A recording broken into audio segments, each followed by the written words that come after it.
It's September 1944. The Battle of Arcourt is underway.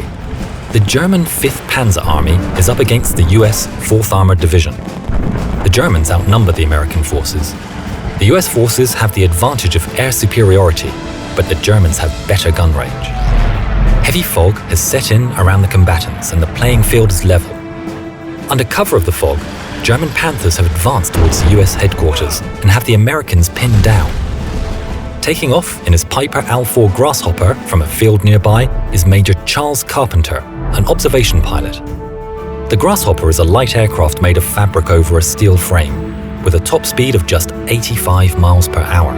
Essential to the push through Europe, these spotters could see the hidden German armor that laid frequently in ambush, causing havoc for the Allies as they pushed through France towards Germany.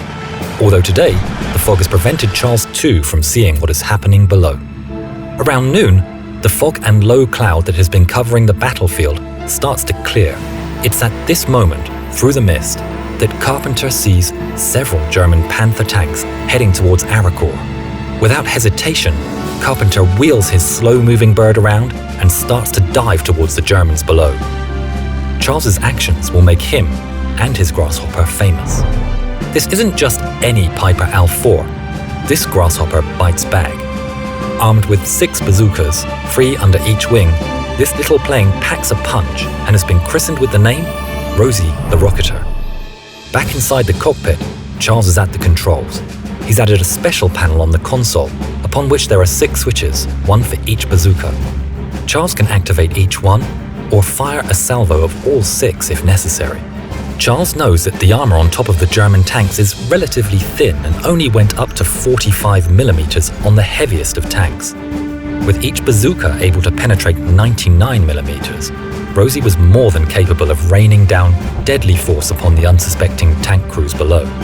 Putting the plane into a deep dive, Charlie flicks 2 switches on his customized panel on the console. There's a brief puff of smoke as the electricity ignites the charge and the rocket powers towards its intended target of a German Panther below, smashing into the turret and creating a barrage of molten hot shrapnel inside.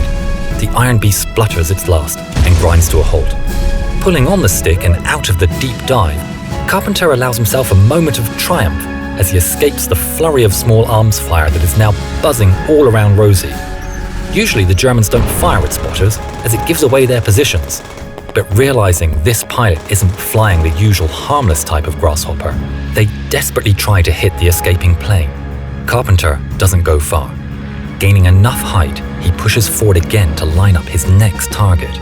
This time, the Germans are ready, and Rosie doesn't completely escape the hail of lead.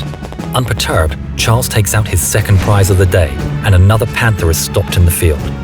Despite the fire from below, Carpenter used all his rockets and headed back to base, leaving devastation behind him. Landing back at base, Carpenter refueled and rearmed Rosie, took off again and headed back to the column. The Germans were waiting and threw everything they had at Charles and Rosie. Charles managed to do several attack runs using his full complement of rockets, and then incredibly headed back to base, rearmed and refueled, and engaged the Germans a 3rd time. The Grasshopper was made of fabric stretched over a metal frame and had a huge amount of lift for its size. As such, it could take several hits from small arms fire, and provided they didn't hit anything essential, such as the pilot or the engine, the plane could shrug off holes in the wings or fuselage. Having destroyed or immobilized several tanks and armored vehicles, the remaining panzers were forced to retreat, and Charles decided that was enough for one day. Interviewed by Stars and Stripes magazine, Charles told the reporter his idea of war was to attack, and then attack again. When asked what the enemy made of Charles, he said, "Word must be getting around to watch out for cubs with bazookas on them. Every time I show up now, they shoot with everything they have. They never used to bother cubs. Bazookas must be bothering them a bit." Not one to just battle in the air, Charles was no stranger to combat on the ground. Near Avranches, Carpenter was scouting landing sites. Spotted by Germans, his unit found themselves under attack. With the US forces battling for their lives, Charles realized the battle was going against them. In a battle rage, he climbed upon a Sherman tank and took control of a 50 caliber machine gun. Taking aim upon the enemy positions, Charles yelled all the while at the American troops to attack and press forward. Led on that day by the Mad Major shouting encouragement upon the Sherman, the Americans won the day and pushed the German forces back. A little too enthusiastically, Charles all the while continued firing, unwittingly striking an American Sherman bulldozer tank. The bulldozer blade of the tank was shot off by Charles, and he was placed under arrest for his perceived recklessness. Threatened with the firing squad, he was in mortal danger for his actions until his commanding officer intervened. Expecting to be court-martialed, in an incredible turn of events, General Patton himself saved Charles. Patton went on to admonish his men for arresting Charles, and instead of punishing him, he awarded the Major the Silver Star for bravery, saying that Carpenter was just the kind of fighting man he wanted in his army. The press loved the story of the Mad Major, and his fame grew. He was interviewed and told the reporters, "Some people around here think I'm nuts, but I just believe that if we're going to fight a war, we have to get on with it, 60 minutes an hour and 24 hours a day." By the end of the war, Charles had incredibly knocked out 14 tanks, but was officially credited with 6 tanks destroyed, including 2 of the feared Tiger Is.